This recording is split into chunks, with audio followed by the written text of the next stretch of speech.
नरनारयतिर्यसुरा संठाणादिः अन्नधा जादा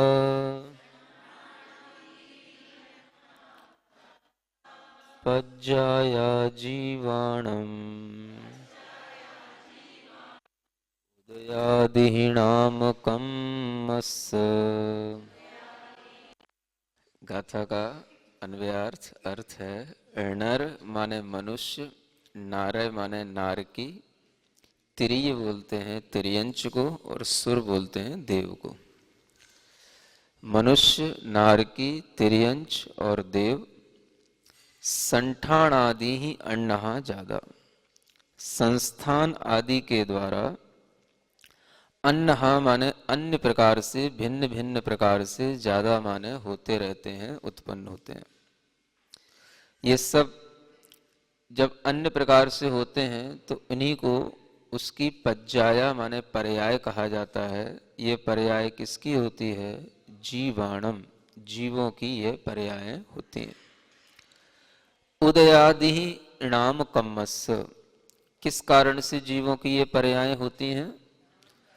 तो नाम कर्म के उदय आदि के द्वारा जीवों की यह पर्याय मनुष्य, तिर्यंच, नारकी, देव आदि के रूप में और अनेक प्रकार के संस्थान आदि के द्वारा अन्य अन्य प्रकार की होती रहती हैं। ऐसा इस गाथा का भाव है और इसी को पद्यानुवाद के रूप में आचार्य महाराज ने लिखा है। तिर्यंच देव नर नारक आदि सारी, ये भिन्न भिन्न सब पर्याय की प्रणाली, मुकर्म जनिता भवधारियों में होती, परंतु नहीं है शिवधारियों में। नाम कर्म से उत्पन्न ये पर्याय जीव की होती हैं। किसकी होती हैं? जीव की। पर्याय शरीर के साथ उत्पन्न हो रही है और शरीर में ही उस पर्यायों के अनेक प्रकार के संस्थान आदि बनते हैं। संस्थान का मतलब होता है आकार प्रकार आदि बनना। अनेक प्रकार के जो संस्थान आकार आदि बन रहे हैं ये सब शरीर में बनते हैं और शरीर में इन संस्थानों को बनाना या शरीर को बनाना ये किसका काम होता है?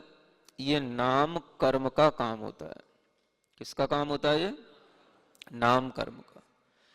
8 कर्मों को जो आचार्यों ने या भगवंतों ने कहा है, उन 8 कर्मों में एक नाम कर्म भी होता है। उस नाम कर्म का काम क्या है? तो ये शरीर की रचना करना इस नाम कर्म का काम होता है। आयु कर्म का काम आपको बताया था कि इस शरीर में जीव आत्मा को बनाए रखना, ये आयु कर्म का काम होता है। जब 10 प्राणों की बात चली थी तो उन 10 प्राणों में एक आयु प्राण भी था। उस आयु प्राण का मुख्य कारण है आयु कर्म का उदय। आयु प्राण किससे चलता है? आयु कर्म के उदय से। और अन्य जो प्राण हैं, इंद्रिय प्राण, बल प्राण, मन प्राण आदि, श्वासोच्छ्वास आदि, इन सब की जो रचना करने में मुख्य कारण होता है वह नाम कर्म होता है। कुछ प्राण आयु कर्म के कारण से हैं, कुछ प्राण नाम कर्म के कारण से हैं और जो इंद्रिय आदि के साथ में हमारा ज्ञान जुड़ा रहता है उसमें कुछ प्राण हमारे ज्ञानावरण आदि कर्मों के क्षयोपशम से भी उत्पन्न होते हैं। इस तरह से अनेक अनेक कर्मों के फल से हमें ये 10 प्राण मिलते हैं, ये सिद्ध होता है। तो यहां पर आचार्य कहते हैं कि हमारे लिए जो ये संस्थान आदि मिले हैं, माने नाम कर्म के उदय से जो हमको आकार प्रकार आदि मिले हैं, ये सब इन जीवों की पर्याय हैं। क्या हैं ये? जीवों की पर्याय। भिन्न भिन्न जीव हैं तो सब जीवों की ये पर्याय भिन्न भिन्न हैं। इससे स्पष्ट होता है कि हर जीव के कर्म भिन्न भिन्न हैं और उन कर्मों को अर्जित करने वाले जो भाव हैं वो भाव भी भिन्न भिन्न। पर्याय कर्म के फल से मिली और कर्म हमारे भावों से बंधे। पर्यायों में भिन्नता दिखाई दी, इससे स्पष्ट होता है कि कर्मों में भिन्नता है, और कर्मों की भिन्नता है तो ये स्पष्ट होता है कि भावों की भिन्नता है। हर जीव के अपने अपने राग द्वेष मोह आदि जो भाव होते हैं सब अलग अलग क्वालिटी के होते हैं, उनकी इंटेंसिटी सबकी अलग अलग होती है। हर किसी के राग द्वेष एक समान नहीं होते हैं, सबके अलग अलग होते हैं। जितने जीव हैं उतने ही तरह के राग द्वेष आदि परिणाम हैं, और उसी कारण से उतने ही तरह के सब भिन्न भिन्न अपने अलग अलग कर्मों को बांधते हैं, और अलग अलग कर्मों के फल से उन्हें अलग अलग तरीके की पर्यायें मिलती हैं। यह एक नाम कर्म से जुड़ा हुआ जो भीतरी सिद्धांत है वो यहां पर रखा गया है, और इस सिद्धांत में ये बताया गया है कि जब मनुष्य बनता है तो ये भी एक नाम कर्म होता है, जैसे मनुष्य गति नाम कर्म। आत्मा मनुष्य गति नाम कर्म के उदय से मनुष्य गति को प्राप्त हुई, तो माने उसके मनुष्य जैसी आकृति बनना शुरू हुई, एक सामान्य से मनुष्य आकृति बनेगी। तो जितने भी मनुष्य हैं सब इस मनुष्य गति में मनुष्य जैसी आकृति को रखेंगे, ये एक सामान्य कर्म हो गया। फिर इसी में उस मनुष्यों के अलग अलग आकार बनेंगे, सबके चेहरे अलग अलग हैं, सबके नाक नक्शे अलग अलग हैं, और अलग अलग उन आकारों में जो हमें एक थोड़ी थोड़ी सी भिन्नता नजर आ रही है, ये बताती है कि यह नाम कर्म के उदय की भिन्नता के कारण से ये सबके अलग अलग आकार प्रकार बने हुए।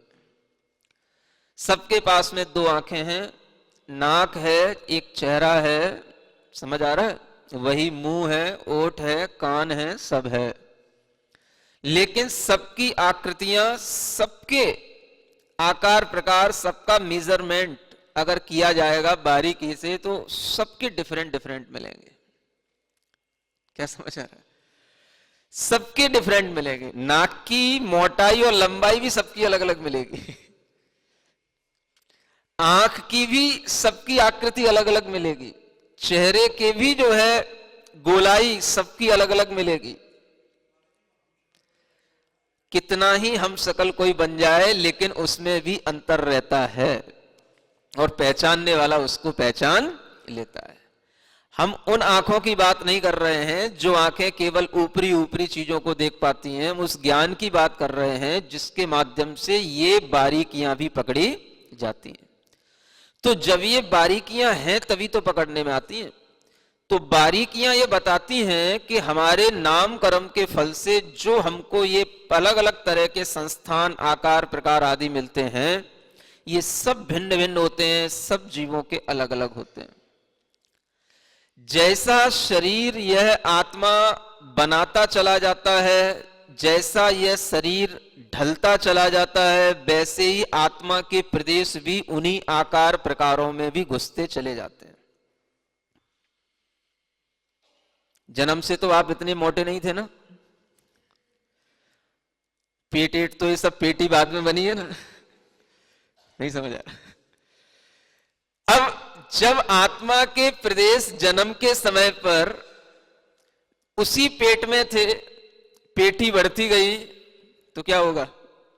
सेंसेशन वहां तक भी बढ़ रहा है ना, आत्मा के प्रदेश वहां तक भी बढ़ रहे हैं।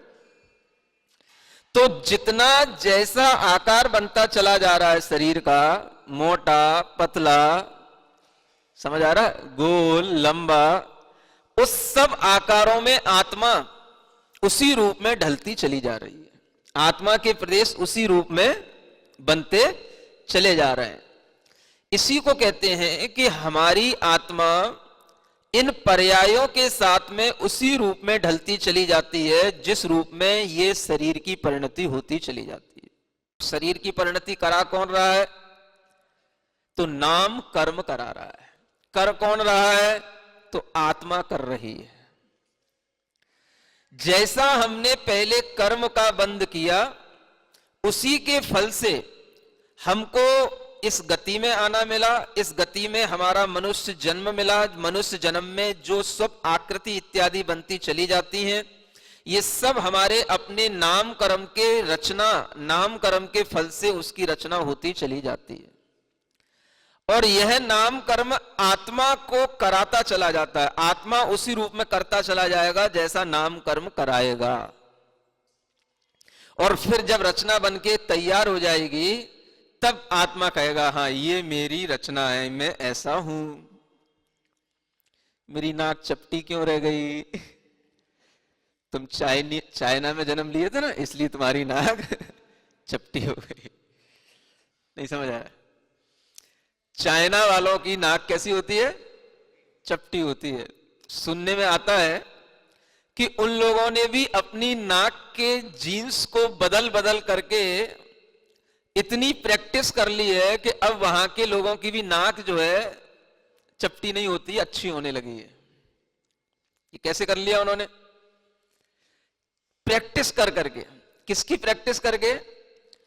कि उन्होंने जो शरीर बनता है, उस शरीर बनने के लिए जो पुद्गल परमाणु और जिस तरह के पुद्गल परमाणुओं का वातावरण उनके लिए मिलना चाहिए, वैसा वातावरण जो बनता है, उस वातावरण में उन्होंने परिवर्तन किया।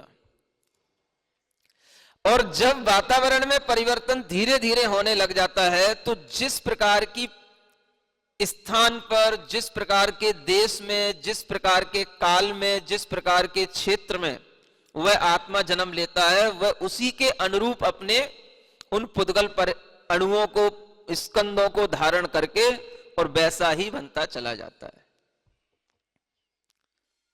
इधर जो निग्रो लोग होते हैं, समझ आ रहा है? उनके नाक नक्शे देखोगे अलग मिलेंगे।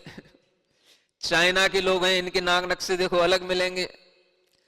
थोड़ा थोड़ा सा देश की, क्षेत्र की, काल की भिन्न भिन्न प्रकृतियां होने के कारण से वह आत्मा वहीं के अनुरूप अपने शरीर के योग्य परमाणुओं को ग्रहण करके वैसा ही बन जाता है। इसी कारण से यह नाम कर्म जो हमारे लिए काम में आता है, वह नाम कर्म इस आत्मा को अपनी इच्छा से चलाता है। नाम कर्म के आगे आत्मा की कुछ भी नहीं चलती है। जैसे जिसको जितना लंबा चौड़ा शरीर बनाना है, वह सब कौन बनाएगा? नाम कर्म बनाएगा। लेकिन उस नाम कर्म में सहयोग क्या करेगा? वहां की परिस्थितियां। अब जैसे मान लो जो लंबे लोग जहां पर होते हैं, निग्रो टाइप के जो लोग होते हैं, तो वहां पर उनके गर्भ में जब कोई जीव आता है तो नाम कर्म तो यही रहेगा। लेकिन इस नाम कर्म के साथ वहां के जो जिस स्थान पर जीव उत्पन्न होता है, वहां जैसे वातावरण होगा, जैसे वहां के परमाणु होंगे, जैसे वहां की सारी भावनात्मक संरचना होगी, उसी के अनुरूप वह जीव उसी रूप में ढलता चला जाएगा। लेकिन करेगा कौन? नाम कर्म करेगा।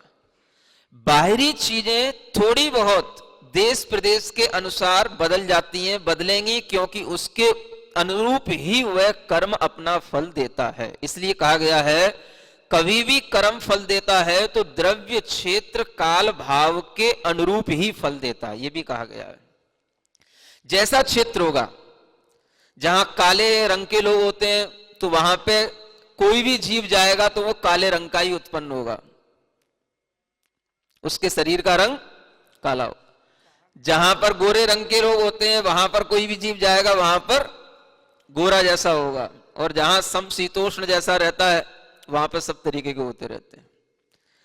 द्रव्य, क्षेत्र, काल, भाव जैसा मिलेगा, कर्म के फल से उसी प्रकार की रचना 9 कर्मों में होती चली जाएगी, वो ढलता चला जाएगा, और इसी के फल से उसे जो पर्याय मिलेगी वो पर्याय कहलाएगी। यह इस जीव की पर्याय है। इसलिए कोई भी जीव होगा तो वह अपने लिए कहता है, यह मेरी पर्याय है। मैं मोटा हूं, मैं पतला हूं, मैं लंबा हूं, मैं छोटा हूं, मैं काला हूं, मैं गोरा हूं।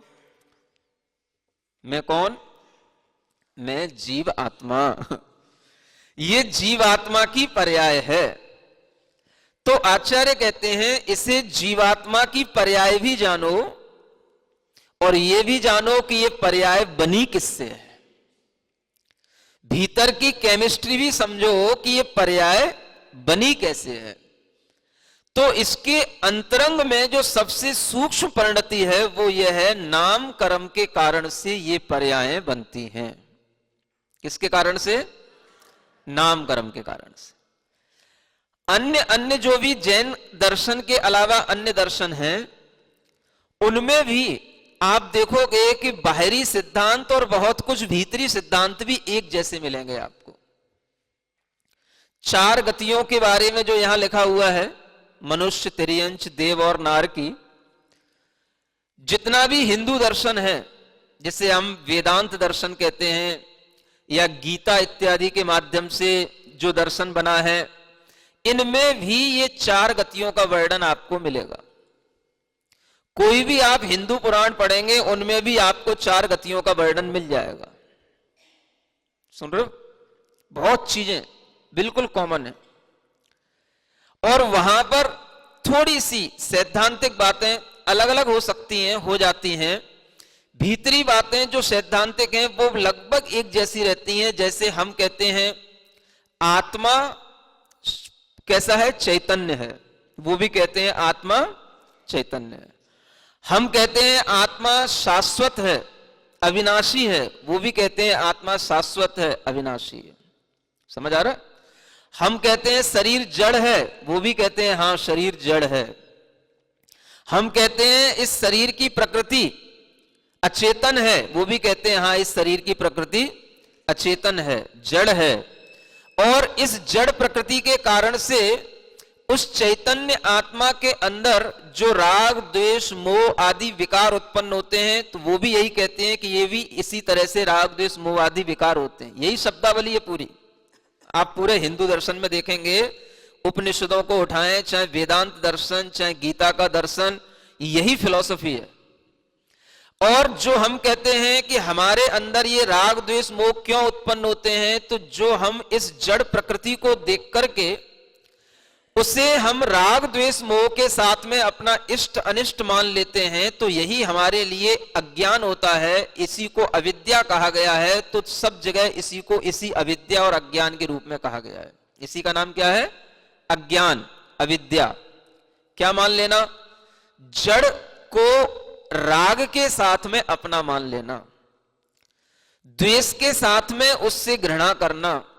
ये राग द्वेष जो हम जड़ वस्तुओं के साथ कर रहे होते हैं, यही हमारा अज्ञान, इसी को अविद्या कहा जाता है। और इसी के कारण से संसार बढ़ता चला जाता है। पूरी की पूरी फिलॉसफी आपको भारतीय दर्शन की लगभग एक जैसी ही मिलेगी। अंतर थोड़ा थोड़ा गहराई में रहता है और वो आपको हमने समय समय पर बताया है। आत्मा के बारे में भी अंतर बताया है, जिसे हम ब्रह्म कहते हैं। वो भी ब्रह्म माने आत्मा कहते हैं, हम भी ब्रह्म माने आत्मा कहते हैं। लेकिन फिर भी उस आत्मा में जो एक सैद्धांतिक धारणा का अंतर है, वो हमने आपको समय पर बताया है। अभी चर्चा है नाम कर्म की। तो ये नाम कर्म, कर्म को सब मानेंगे, लेकिन नाम कर्म होता है ये नहीं मानेंगे। इतना अंतर आ जाएगा। अन्य दर्शन आप पढ़ोगे, आपको उसमें भी मिलेगा। हमारे अंदर बुद्धि में ऐसे संस्कार पड़ जाते हैं, कर्म के संस्कार, जिन संस्कारों को लेकर के हम एक पर्याय से दूसरी पर्याय में जाते हैं। और उसी कारण से हमारा पुनर्जन्म होता है। और पुनर्जन्म होने पर हमारी वही प्रवृत्तियां जो हमारे संस्कारों में पड़ी हैं, देखने की, सूंघने की, पीने की, खाने की, रोने की, बोलने की, ये सभी प्रवृत्तियां अपने आप उस जन्म में उद्भूत हो जाती हैं। संस्कार कहां से आया? पूर्व जन्म से आया। पूर्व जन्म का भी संस्कार किस रूप में था?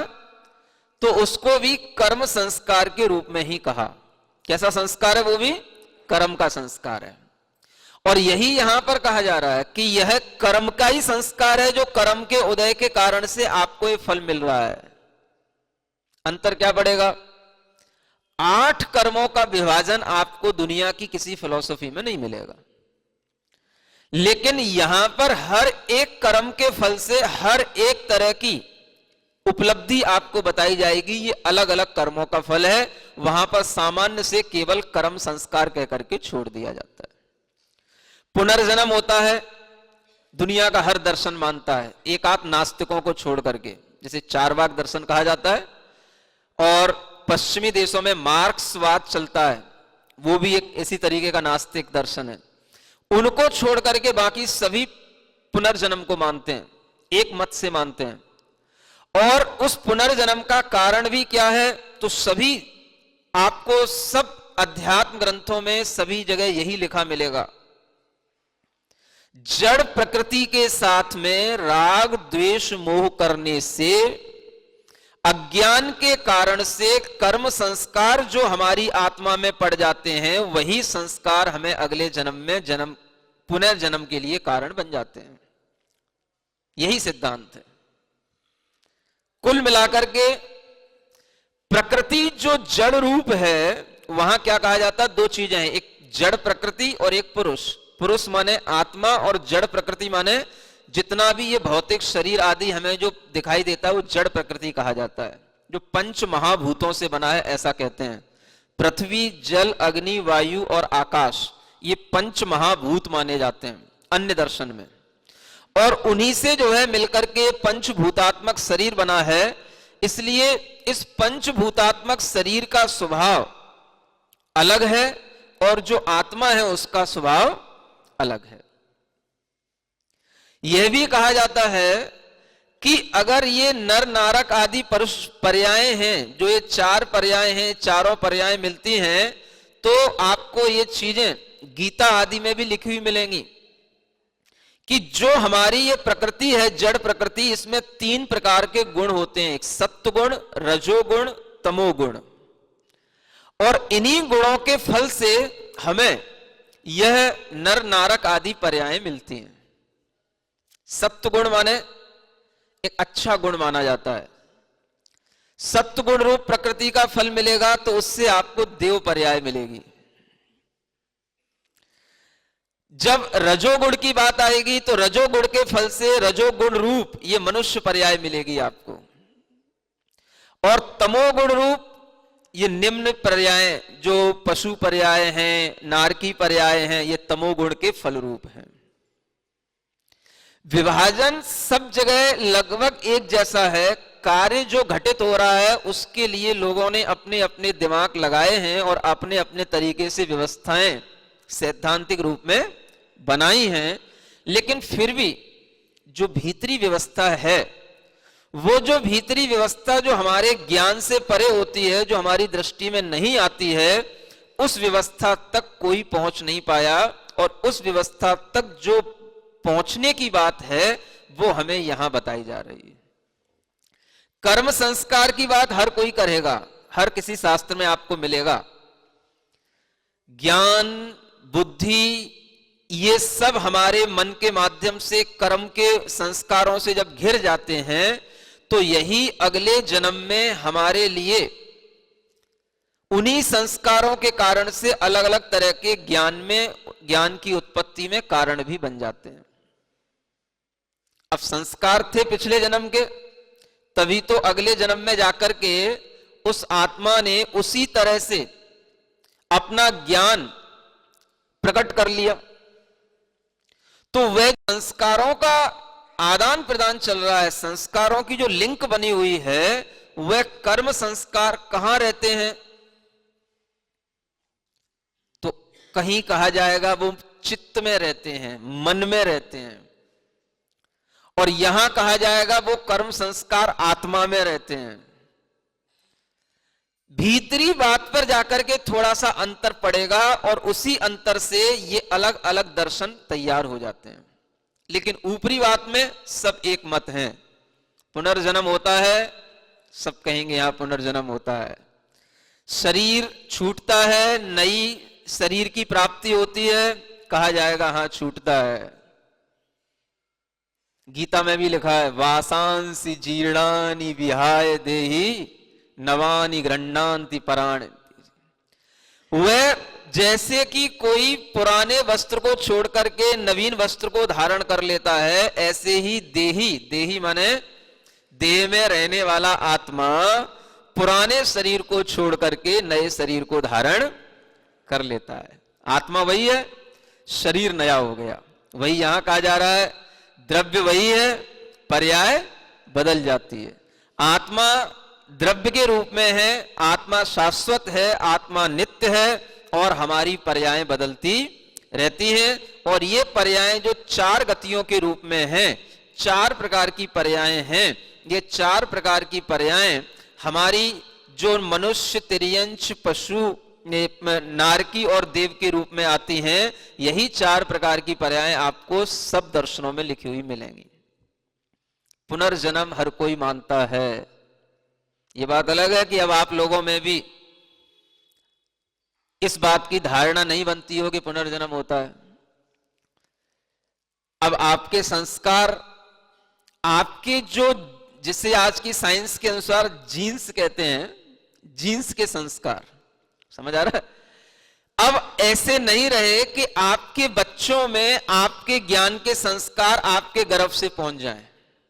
बच्चों में ज्ञान के संस्कार कहां से पहुंचते हैं? माता पिता के संस्कारों से, गर्भ के संस्कारों से पहुंचते हैं। अगर माता पिता के अंदर यह ज्ञान है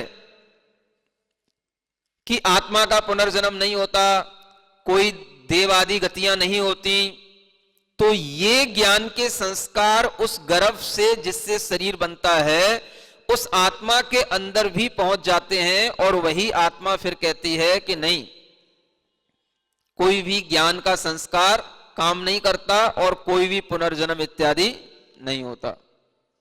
ये क्यों होता है?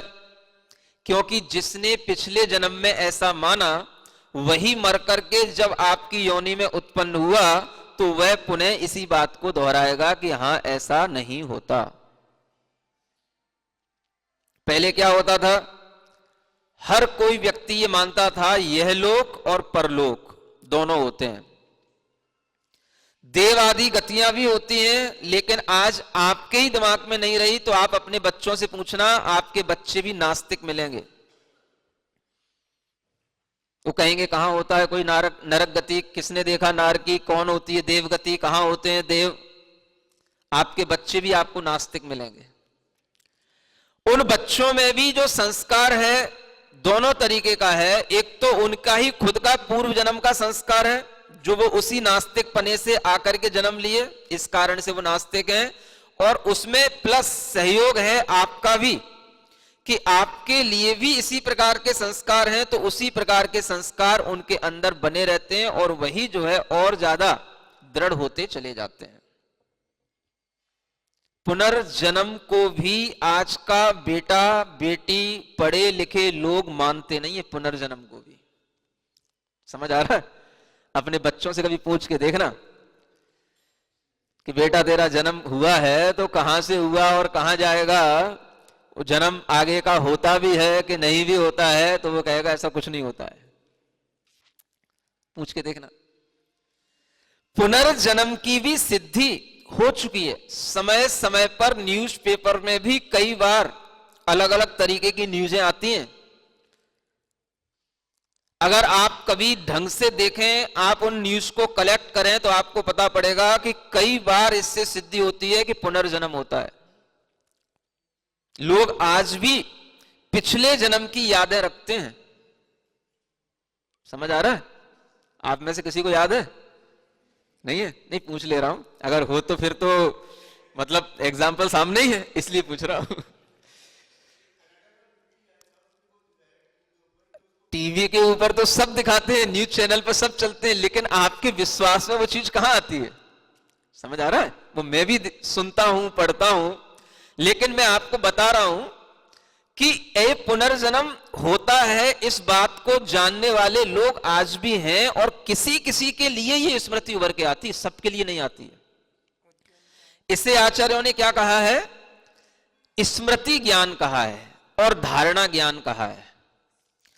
जो हाँ वही मेमोरी स्मृति कहलाती है। स्मृति ज्ञान, धारणा ज्ञान जो हमारी आत्मा का ज्ञान स्वभाव है, तो स्मृति हमारी आत्मा के अंदर जब धारणा के माध्यम से गहरी पड़ जाती है तो वह जन्म जन्म तक भी हमारी स्मृति में पड़ी रह जाती है और किसी कारण से वो हमारे लिए उभर करके आ भी जाती है। ऐसा हो जाता है, सबके लिए हो जाए जरूरी नहीं है। जाति स्मरण, इसे जैन दर्शन में क्या संज्ञा दी है?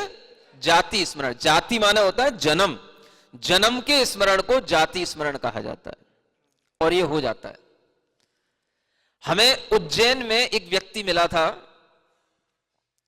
और उस व्यक्ति ने हमें आकर के बताया कि महाराज मैं एक बात आपको बता रहा हूं, उज्जैन चातुर्मास की बात बता रहा हूं आपको, कि ये बात मैंने अपने घर में अपनी पत्नी को भी नहीं बताई जो मैं आपको बता रहा हूं।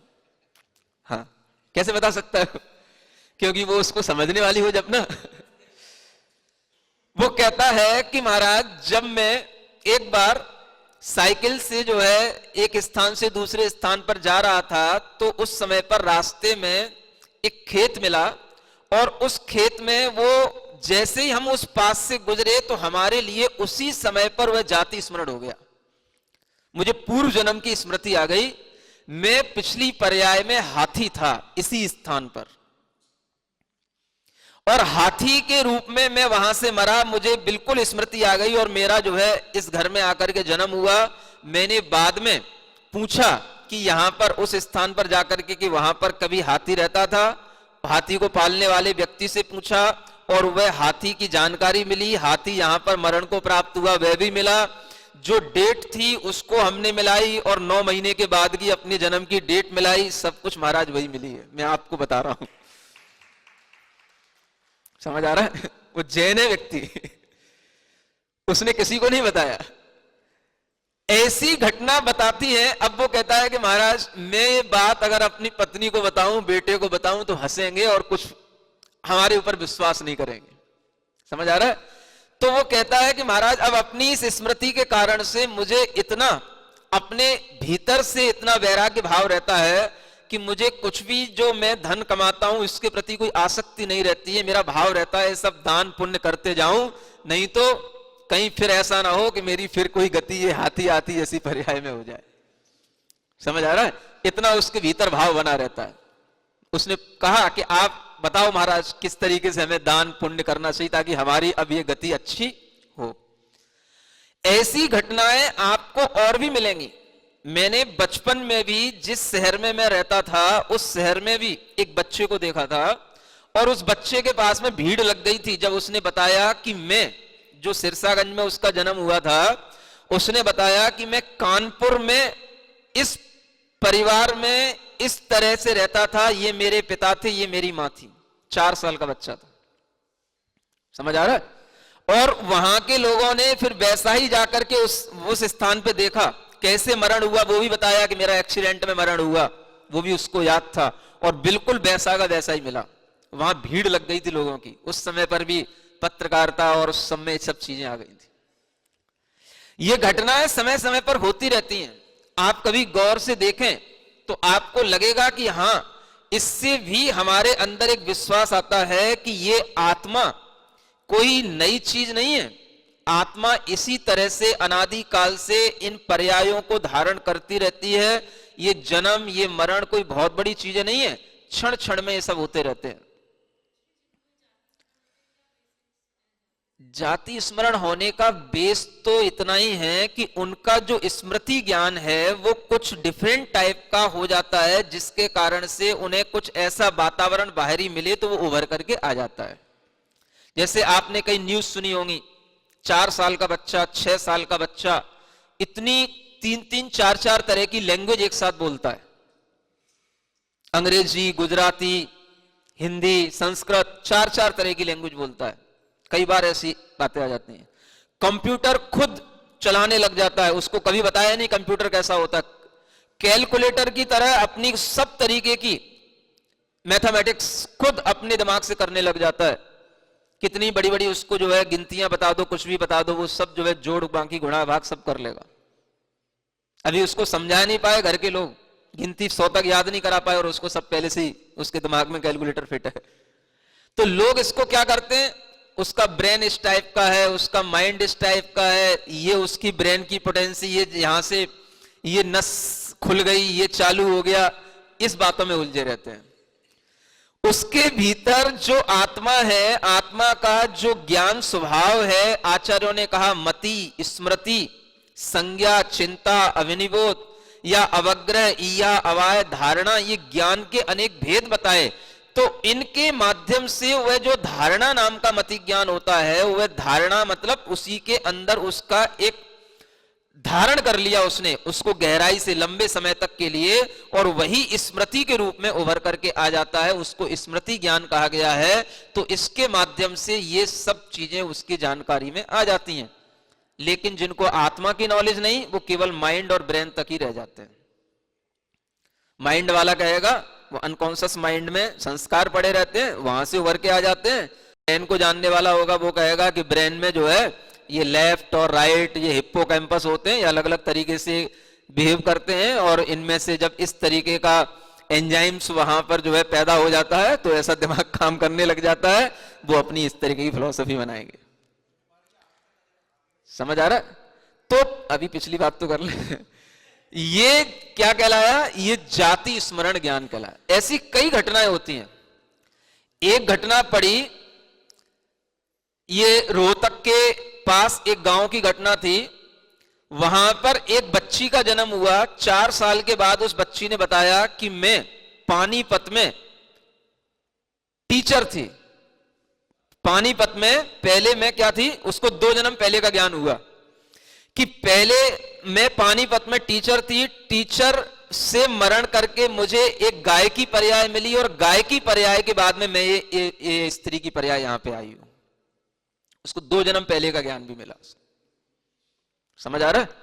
पूछा गया, लोग गए, वो चीज पेपर में छपी। हिंदुस्तान जो पत्र आता है, पेपर आता है, उसमें वो न्यूज आई, और उसमें ये स्पष्ट लिखा हुआ कि उस लड़की ने खुद वहां जाकर के, उसके अपने घर वालों के साथ जाकर के वहां जांच पड़ताल की, और वहां पर वही सब कुछ मिला। और यह भी बताया कि जिस समय उसकी मृत्यु हुई थी, 22 साल की उसकी उम्र थी, उस टीचर के पेट में दर्द हुआ, अचानक से उसकी मृत्यु हुई, और मर करके वो गाय बना। और गाय बनने के बाद में वो एक मुसलमान के घर में जो है आसपास, मतलब घर के आसपास वह गाय बना। तो गाय बनने के बाद में वह गाय दूध कम देती थी, इसलिए वहां के लोगों ने उसे बहुत तरीके से मारा, और मरने के बाद में वह जो है इस तरीके की ये स्त्री पर्याय में उत्पन्न हुई। समझ आ रहा है? वो भी सब जांच पड़ताल हुई, और वैसा का वैसा ही मिला। क्या समझ आ रहा है? अब ये कौन बताए कि मैं नरक से आया हूं, कि मैं देवगति से आया हूं? अभी तो ये सब खेल कहां चल रहा है? मनुष्य और तिर्यंशों में चल रहा है। समझ आ रहा है? लोगों ने अपनी दुकानें खोल रखी हैं। पुनर्जन्म को बताने के लिए ऐसी वर्कशॉप चलती हैं इसी दिल्ली के अंदर। समझ आ रहा है? और वहां पर हजारों रुपए की फीस लगती है, और फिर जो है आपके माइंड को कहीं भी जाकर के ऐसे रिमाइंड कराया जाता है किसी भी तरीके की मशीनों के माध्यम से। तो उसमें कितनी सच्चाई है मैं नहीं कह सकता। वो सिर्फ हम समझते हैं ये सब जबरदस्ती वाले जो काम है, सब पैसे कमाने वाले काम है। समझ आ रहा है? और उसमें कभी किसी ने नहीं कहा होगा कि मैं पशु पर्याय से उत्पन्न हुआ हूं या कहीं से उत्पन्न हुआ हूं। समझ आ रहा है? बस मैं पहले यहां था, वहां था, इतना तो हो सकता है। तो ये जबरदस्ती वाला भी काम किया जाता है। इसके लिए भी वर्कशॉप चलती हैं। मैं आपको जानकारी दे रहा हूं। समझ आ रहा है? ज्यादा जानकारी इसलिए नहीं दूंगा कि आप वहां पहुंच जाओगे।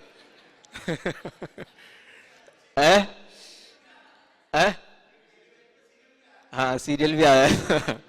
तो कहने का मतलब यह है कि अगर हमारा इन सिद्धांतों पर विश्वास बन जाता है, तो आत्मा के ऊपर विश्वास बनेगा। आत्मा के उस पर विश्वास बनेगा तो कर्म के ऊपर विश्वास बनेगा, और कर्म के ऊपर विश्वास बन गया तो हमारे अपने संस्कार हमें बदलने होंगे। ये बात पर भी हमारे लिए अपने आप हमारी प्रैक्टिस शुरू हो जाएगी। ये कहने का मतलब, जब हम इन चीजों को हल्के में लेते हैं तो हमारा जीवन तो निकलता चला जाता है। हमें पता ही नहीं कि हमें अगले जीवन के लिए क्या करना। पूरी जिंदगी अपने ही जॉब इत्यादि करते हुए, खाते पीते मर गए और अगला जन्म फिर हो गया, लेकिन जिसके लिए जो करना था वो तो कुछ किया ही नहीं। तो ये चीजों पर विश्वास नहीं होता आज की पढ़ी लिखी पीढ़ी को। समझ आ रहा है? अब पढ़ी लिखी तो कहना ही पड़ेगा, चाहे उन्होंने सीए किया हो, चाहे एमबीबीए किया हो, कुछ भी किया हो। तो जो पढ़ी लिखी पीढ़ी है, बीए एमएस कर रहे हैं, एमबीबीएस कर रहे हैं, सब कर रहे हैं। समझ आ रहा है? हर तरीके की डॉक्टरी, सर्जरी सब हो रही है, लेकिन ये थ्योरी कहीं भी नहीं। किसी भी कुल की कोई गारंटी नहीं है। किसी भी कुल में कहीं भी कोई उत्पन्न हो सकता। बताया ना, हाथी की पर्याय से वो जैन बना। समझ आ रहा है? सीधा सीधा प्रत्यक्ष दिखाई दे रहा। तो ये सब चीजें कुछ भी हो सकती हैं, लेकिन होती तो अपने पिछले कर्म के कारण से ही। तो अन्य दर्शन में भी इसे कर्म संस्कार कहा गया है, लेकिन ये 8 प्रकार के कर्म होते हैं। ज्ञानावर्णी कर्म का फल अलग, आयु कर्म का फल अलग, नाम कर्म का फल अलग, ऐसा विवेचन कहीं नहीं है। लेकिन कर्म संस्कार उनने भी माना है। चाहे आप वेदांत दर्शनों में भी पढ़ेंगे तो उसमें भी हमारे अंदर पहले इंद्रियां होती हैं, इंद्रियों के पीछे मन होता है, मन के पीछे बुद्धि होती है, बुद्धि के पीछे अहंकार होता है। ऐसे सूक्ष्म शरीरों की कल्पना की गई है और वह अहंकार आत्मा पे छाया रहता है। इस कारण से, उसी संस्कार के कारण से जो मन के अंदर संस्कार जमा हो जाते हैं, उसी के कारण से ये पुनर्जन्म में हमारी ये सभी प्रक्रियाएं शुरू हो जाती हैं। तो सूक्ष्म शरीर के रूप में उसको माना है। बुद्धि, मन, अहंकार, ये सूक्ष्म शरीर माने हैं। लेकिन यहां पर भी देखेंगे तो आप सूक्ष्म शरीर ही कहा है। कार्मण शरीर है तो सूक्ष्म शरीर है, लेकिन वो इतना सूक्ष्म शरीर है कि वह उसी आत्मा के साथ बंध को प्राप्त है और उस कार्मण शरीर की सूक्ष्मता के कारण से अहंकार ही उत्पन्न नहीं होता है। 4 प्रकार की कसाएं हैं, लेकिन वो एक केवल अहंकार पर टिक जाते हैं। तो अहंकार का मतलब वहां अहंकार नहीं है। अहंकार का मतलब है अहम माने मैं भाव। जो हमारे शरीर के साथ में हमारा मैं भाव जुड़ा हुआ है, वो वहां अहंकार है। और इसी अहंकार को आचार्य कहते हैं कि आत्मा में जब ये मिथ्यात्व कर्म का उदय चलता है, तो मिथ्यात्व कर्म के उदय के कारण से हम अपने शरीर को अपना मानते हैं। ये वही चीज है। उसी से अहम उत्पन्न होता है, उसी से मम उत्पन्न होता है। अहंकार और ममकार, ये फिलॉसफी एक ही जैसी है, लेकिन जो 8 कर्मों की फिलॉसफी है, ये बिल्कुल अलग हो जाती है थोड़ी सी। लेकिन जहां से ये भीतर से हम बाहर निकलना शुरू करते हैं, वो फिलॉसफी फिर एक जैसी बनती चली जाती है। अहंकार ममकार की व्याख्या यही मिलेगी आपको जैन दर्शन में, अन्य दर्शन में भी। फिर उसके आगे शरीर, मन, बुद्धि, ये ऊपर का शरीर, ये सब यही मिलेगा। पंचभूतों की बात कहें तो आचार्य कहते हैं ये पौद्गलिक शरीर है, तो ये स्पर्श, रस, गंध, वर्णात्मक 4 रूप है, वो उसको 5 रूप मानते हैं। भूत यहां पर भी कहा जाता है। भूत माने जीव, पहले आपको कई बार बता चुका हूं, इसी गाथाओं में आया है। समझ आ रहा है? भूत माने जीव। तो कौन सा जीव? जो ये शरीर को धारण कर रहा है, ये वाला जीव, ये भूत कहलाता है। तो बहुत कुछ साम्यताएं हैं, ऊपरी स्तर पर सब साम्यताएं हैं, लेकिन भीतरी स्तर पर सैद्धांतिक कुछ अलग अलग विभिन्नताएं हैं। और वो भिन्नताएं क्यों हैं? तो वो इस बात से समझ में आती हैं कि इतनी सूक्ष्मता तक जितना जैन दर्शन ले जाता है, उतनी सूक्ष्मता तक और कोई दर्शन की गति हो नहीं पाई है, क्योंकि वहां सर्वज्ञता स्पष्ट नहीं है, सिद्ध नहीं है। और यहां तीर्थंकरों की सर्वज्ञता स्पष्ट है, सिद्ध है, प्रूव्ड है।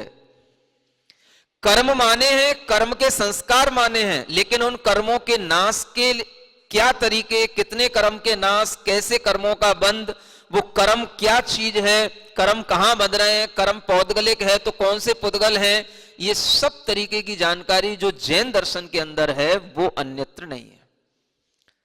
आपको यहां बताया जाएगा कर्म वर्गणाएं अलग होती हैं, कर्म पुद्गल के परमाणु अलग हैं। ये आपको दुनिया में किसी फिलॉसफी में नहीं मिलेगा। इतना मिलेगा कर्म संस्कार, लेकिन वो कर्म संस्कार क्या, कौन सा संस्कार बन गया?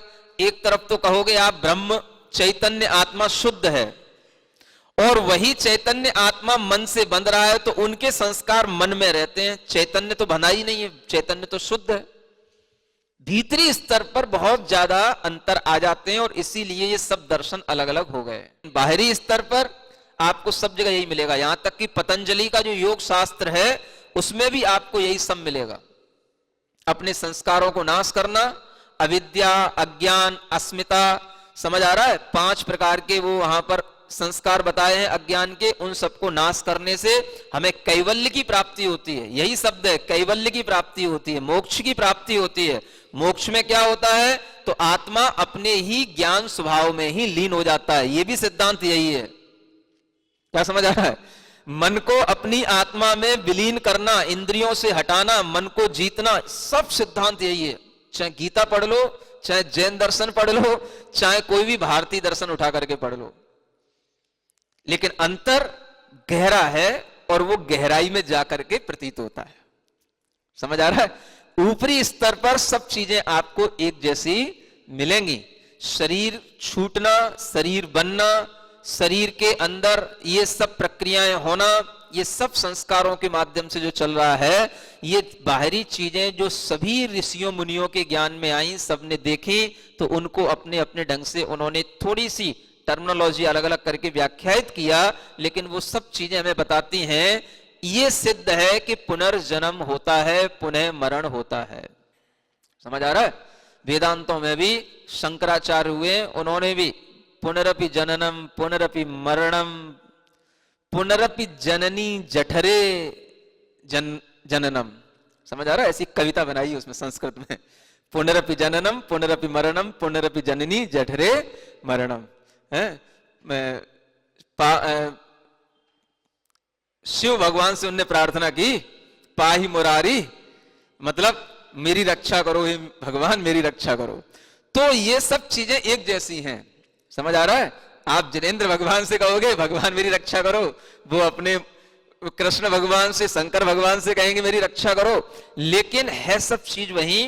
तो ये स्पष्ट बिल्कुल हो जाता है कि हमारी आत्मा अपनी इंद्रियों के माध्यम से अपने अंदर जो मन है, उस मन के माध्यम से इस बाहरी स्थूल जगत में जब तक उलझा रहता है, तब तक वह राग द्वेष मोह के कारण से अपने संसार को बढ़ाता रहता है। यह फिलॉसफी सभी जगह सेम है।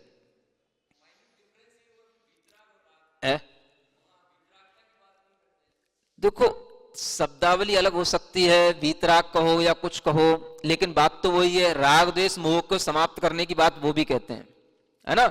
यहां तक कि बौद्ध दर्शन में भी राग द्वेष मोह को करने की बात कही गई है। सब दर्शनों में यही फिलॉसफी है, लेकिन धारणा भीतरी अलग अलग है। आत्मा कैसा है, आत्मा की जो क्वालिटी है, आत्मा का जो स्वरूप है, वो सबका अलग अलग है। कर्म कहा तो कर्म कहने में किसी ने कह दिया मन वचन काय की क्रिया कर्म है, तो यहां कर्म कहा जाएगा नहीं, 8 प्रकार के कर्मों का जो बंधन है उसका नाम कर्म है। ये तो बहुत ऊपर की चीज है। ये मन वचन काय की क्रिया से 8 प्रकार के कर्म बनते हैं, उसका नाम कर्म है। तो ये भीतरी फिलॉसफी में बहुत बड़ा अंतर है, इसीलिए ये सब चीजें अलग अलग हो गई हैं। लेकिन कहने का मतलब यह है, हमें पहले ऊपरी चीज भी श्रद्धा में आनी चाहिए कि 4 गतियां होती हैं। ये दुनिया का हर दर्शन मान रहा है, आपके लिए भी ये स्वीकारता होनी चाहिए और अपने बच्चों के अंदर भी ये संस्कार होने चाहिए कि बेटा पाप करने से नरक गति को प्राप्त होते हैं। समझ आ रहा है? यहां पर अगर हम ज्यादा, अब देखो वहां क्या लिखा है गीता में, रजोगुण के कारण से मनुष्य गति मिलती है और तमोगुण के कारण से, तमोगुण माने एक मतलब बहुत ही अज्ञानता का अंधकार रूप जो गुण हम प्रकृति के रूप में स्वीकार करते हैं, तो उसके माध्यम से हम पशु और नारकी आदि पर्यायों को प्राप्त करते हैं। ऐसे ही लिखा हुआ है। तो 4 गतियां सब जगह मान्य है, फिर आज की पीढ़ियों को हम ये क्यों नहीं बता पा रहे हैं कि बेटा 4 गतियां होती हैं? अब ये हम नरक में जाके तो नहीं दिखा पाएंगे कि नरक गति होती है, लेकिन अगर हम पाप करते हैं तो उस पाप का फल हमें कहां मिलेगा? वो पाप के संस्कार हमारे लिए कहां हमारे लिए फल देंगे? तो वो पाप के संस्कार हमें इसी प्रकार की गतियों में फल देते हैं। जब हम अच्छे पुण्य करते हैं, अच्छे सत्कर्म करते हैं, तो उन सत्कर्मों का फल हमें कहां मिलेगा? क्या हम मनुष्य गति के ही छोटे मोटे सुख उठा करके उन सत्कर्मों के फल पूरे कर लेंगे? तो उनके लिए देव आदि गतियां मिलती हैं, जहां पर लंबे समय तक हमें सुख मिलता है। ये बात जब तक धारणा में नहीं बैठेगी, आपको कभी भी अपना यह लोक से परलोक सुधारने की बात ही नहीं आएगी। आज की पीढ़ियों को इसलिए चिंता नहीं है, क्या करना है, परलोक हो तब तो सुधारने की बात करें।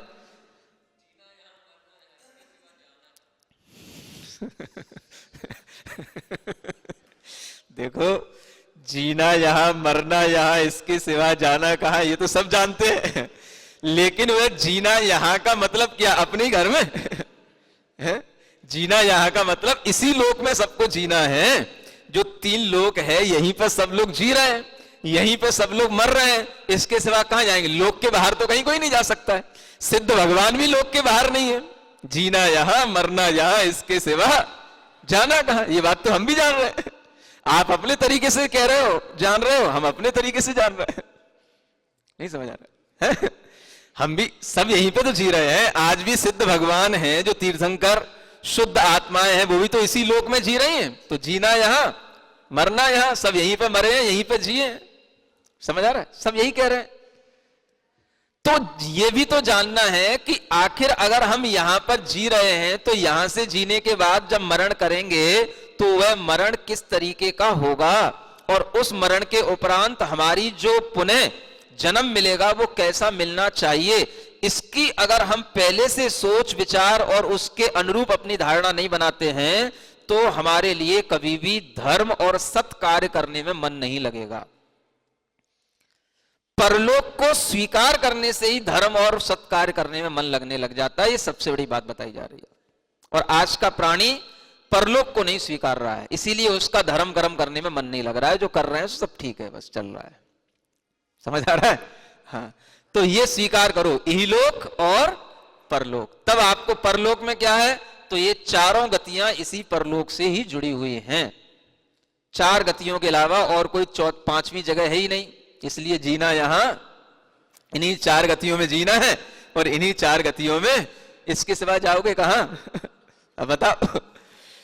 अगर जाना है तो फिर भावना करो पंचम गति की। तो वो गति भी जो है तो इसी लोक में, लेकिन इन चारों से डिफरेंट है। समझ आ गया? बस इतनी सी बात है। इसलिए ये धारणा बनाओ कि जैसे ये लोक हमें मिला है ऐसा परलोक भी होता है। और ये 4 गतियां, समझ आ रहा है, शाश्वत हैं, व्यवस्थित हैं, इनके स्वरूप जैसे बताए हैं वैसे ही हैं। इन पर विश्वास करोगे तो आपके लिए आगे धर्म करने में मन लगेगा और अच्छे कर्म आप अर्जित कर पाओगे।